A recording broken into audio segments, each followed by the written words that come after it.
সেনাবাহিনী ক্ষমতা নিয়ে নিচ্ছে, সেনাবাহিনী ক্ষমতা নিতে পারে যে কোনো মুহূর্তে। সেনাবাহিনী এই ধরনের চক্রান্তের সাথে জড়িত হয়ে নতুন করে বাংলাদেশে আবার তারাই রাষ্ট্র ক্ষমতা নিবেন। এই বক্তব্যগুলো যে কোনো আন্দোলন, যে কোনো সংগ্রাম, যে কোনো বিজয়ের সময় একদল মানুষ পিছন থেকে নাটের গুরুর মতো নাড়তে থাকে। তাদের মূল উদ্দেশ্য হচ্ছে বাংলাদেশের এই যে বিপ্লব, এই বিপ্লবকে ব্যাহত করা, বিপ্লবকে নষ্ট করা, বিপ্লব যাতে সুষ্ঠু সুন্দরভাবে সম্পূর্ণ জায়গায় পৌঁছতে না পারে সেজন্য এই ধরনের বিভ্রান্তকর তথ্য জাতির কাছে উপস্থাপন করে। বাস্তবিক অর্থে সেনাবাহিনী কি বাংলাদেশের ক্ষমতা নিবে নাকি নিবে না? আমি জোর গলায় বারবার বলেছিলাম বাংলাদেশের সেনাবাহিনীর জন্য রাষ্ট্র ক্ষমতা নেয়ার মোক্ষম সময় ছিল 5ই আগস্ট। 5ই আগস্টের সেই বিপ্লবের সময় যখন সেনাবাহিনী ছাত্র জনতার পাশে এসে দাঁড়িয়েছে, নির্দ্বিধায় জেনারেল ওয়াকারুজ্জামান সাহেব বারবার বলে বেড়াচ্ছে যে সেনাবাহিনীর কোনো অভিলাষ ইচ্ছা নেই রাষ্ট্র ক্ষমতা নেয়ার, কিংবা সেনাবাহিনী এই ধরনের কাজে জড়াবে না। সেনাবাহিনী শুধুমাত্র রাষ্ট্রের নিয়োজিত দায়িত্বটুকুই পালন করবে, দেশের মানুষের জন্য, রাষ্ট্রের জন্য এবং বাংলাদেশকে সুন্দরভাবে গঠন করার জন্য। তার এই আশ্বাস বাংলাদেশের জনগণ বিশ্বাস করেছে, ব্যক্তিগতভাবে আমি বিশ্বাস করেছি।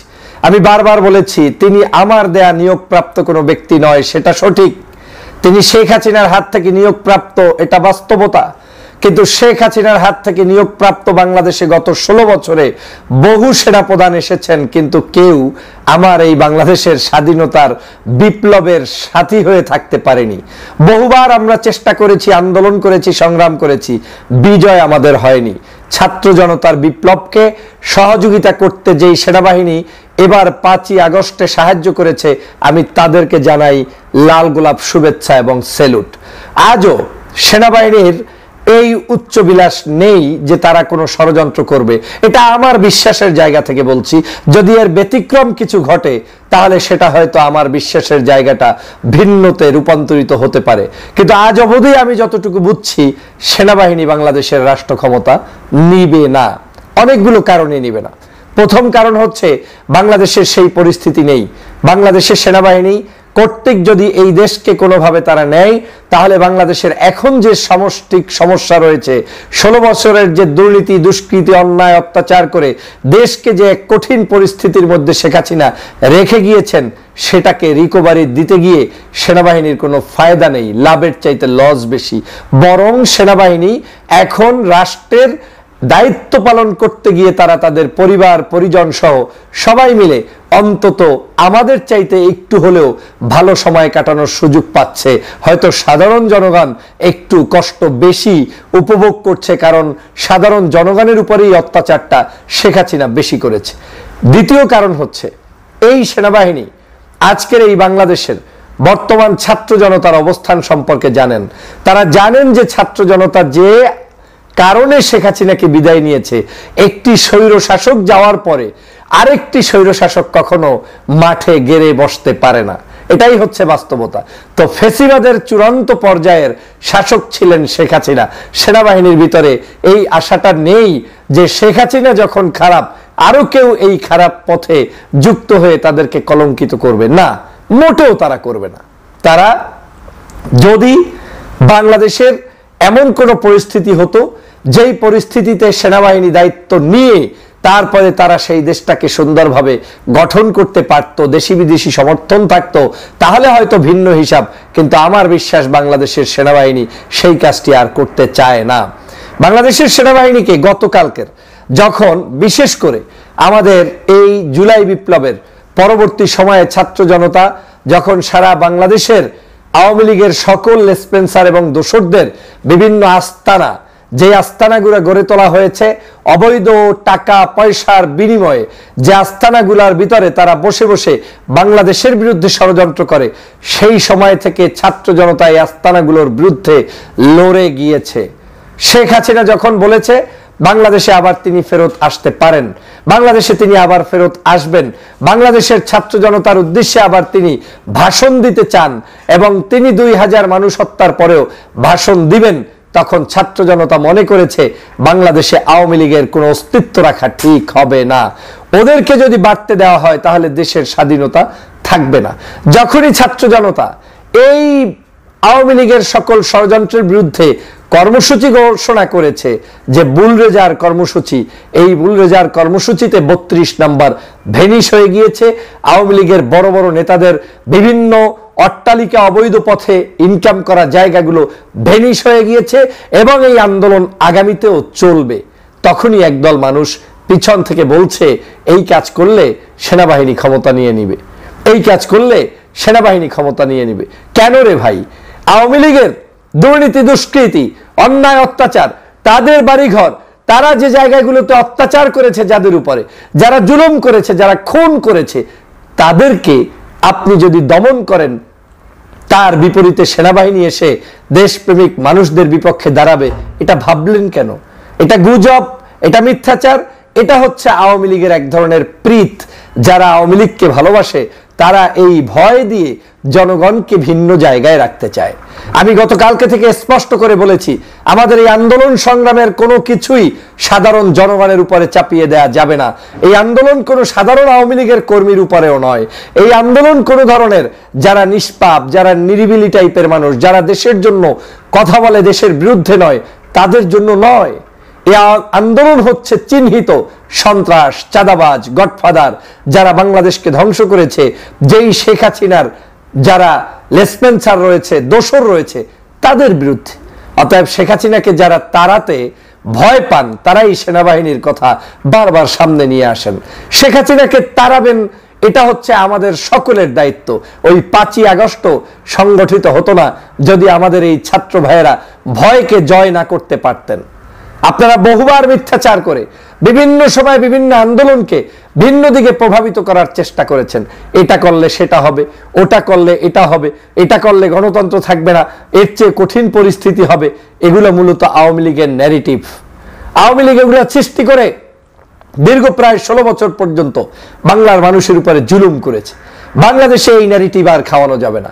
সেনাবাহিনী বাংলাদেশের জনগণের বিরুদ্ধে যেতে পারবে না, কোনোদিন জনগণ সেটা মেনে নিবে না।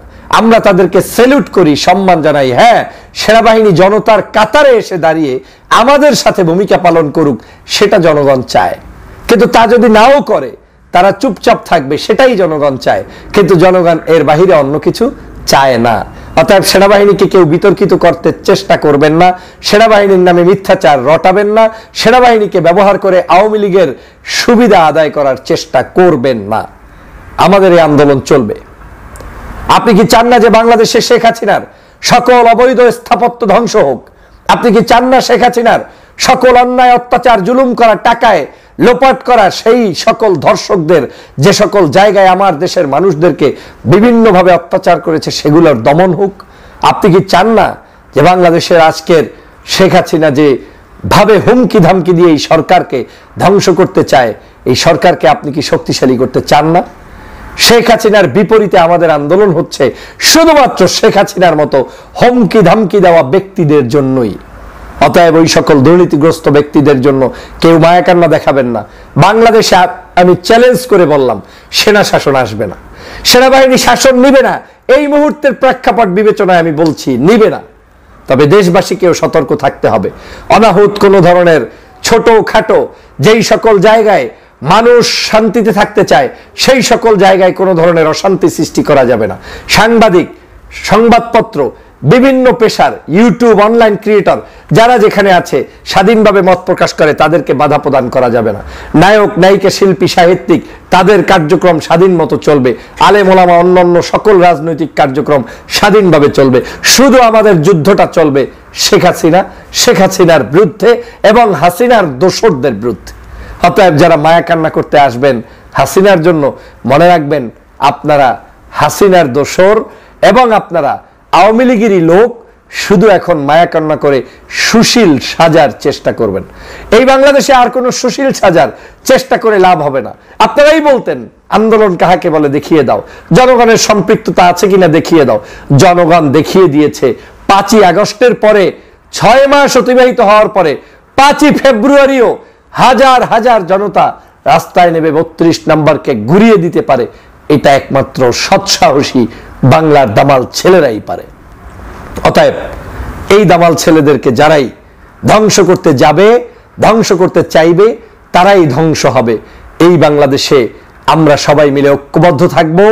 আমাদের দেশের সেনাবাহিনী আমাদের সম্মানিত, আমাদের দেশের অন্যান্য বাহিনী আমাদের সম্মানিত, আমাদের দেশের বাংলাদেশের সরকার এবং এই বর্তমান ডক্টর মোহাম্মদ ইউনূস সরকার সহ যারাই আছেন তাদেরকে আমাদের শক্তিশালী করে গণতন্ত্রের পথে এগিয়ে যেতে হবে। হীনমন্যতায় ভুগবেন না। আমরা এখন যা করছি এটা আমাদের 5 তারিখের আগেই করে দেওয়া উচিত ছিল। পারিনি, আজ করছি, আবার পারিনি, আবার করব। কিন্তু আওয়ামী দোসরদের, খুনিদের কোনো স্থান বাংলার জনপদে হবে না, হবে না। এবং যারা সেটা করতে যাবে, ওদের পাশে দাঁড়াবে, তারাও খুনি হাসিনার দোসরদের মতোই অবস্থা হবে। বাংলাদেশের মানুষের কাছ থেকে আস্থা করে নিক্ষিপ্ত হবে এবং বাংলার জনগণ ঐক্যবদ্ধভাবে তাদেরকে ধ্বংস করবে। সবাইকে ধন্যবাদ। এখন হাসিনাও শেষ, 32ও শেষ, আওয়ামী লীগও শেষ, বিরানি তো আইলো না, এখন আমি কই যামু।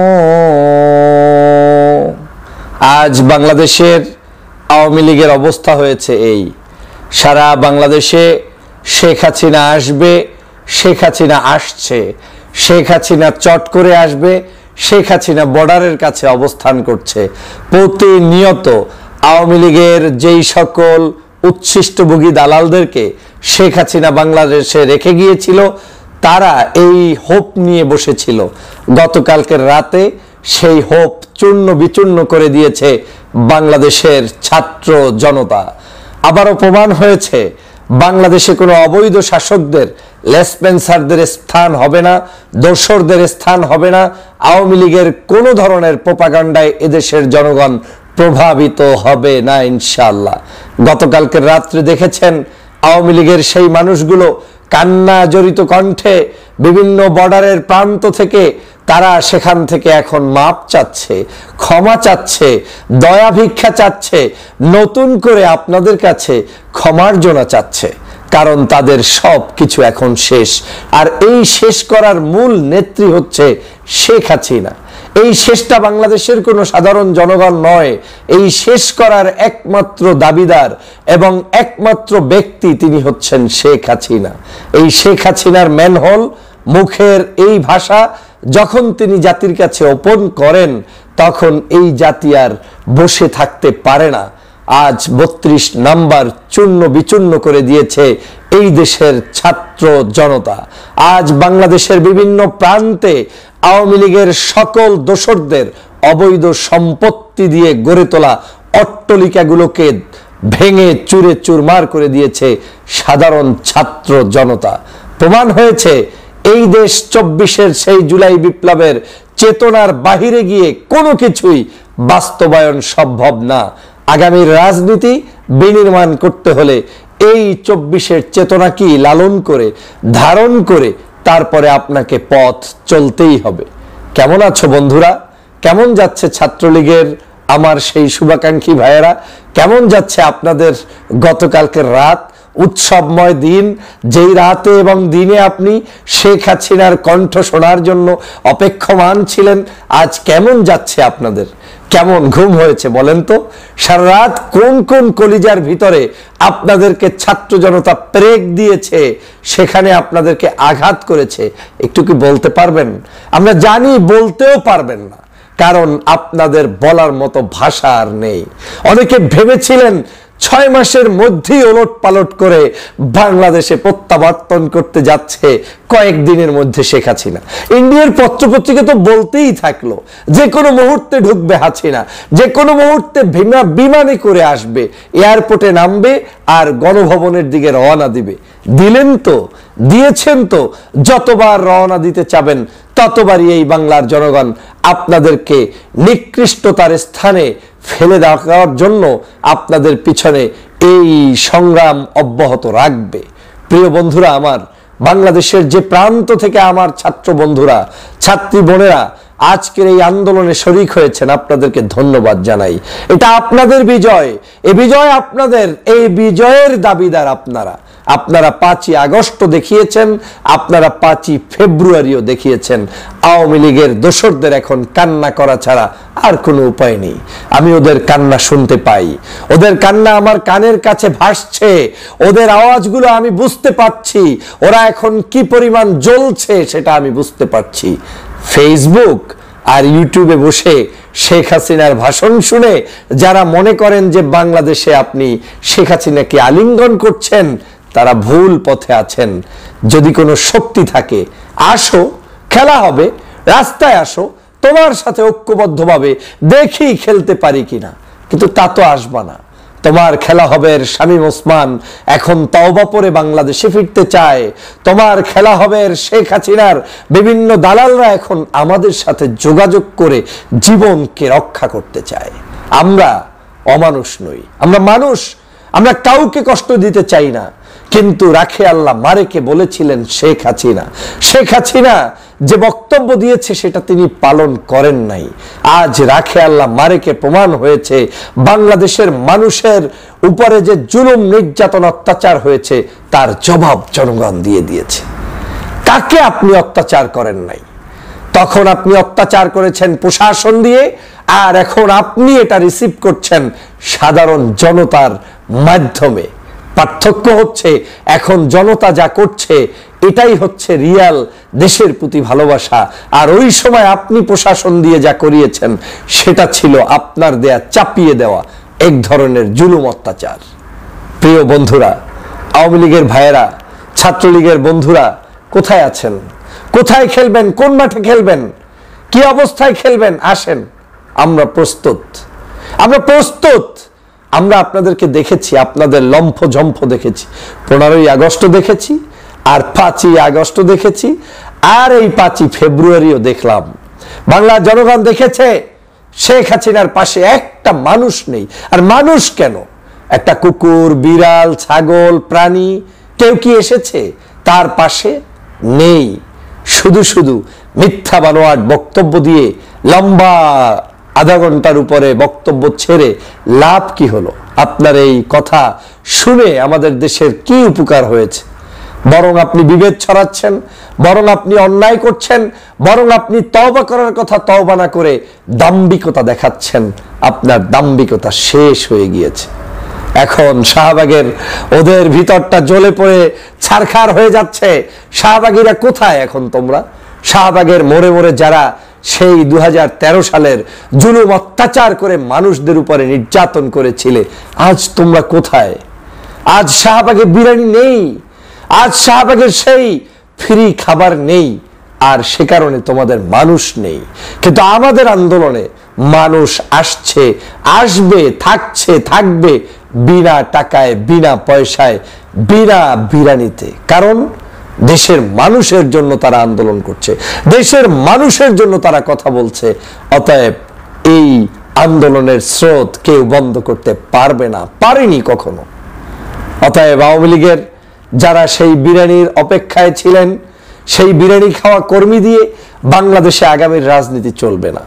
শেখ হাসিনার রাজনীতি এই বাংলাদেশে হবে না, এই ভূখণ্ডে হবে না, এই আওয়ামী লীগের অস্তিত্ব এই বাংলাদেশে থাকবে না।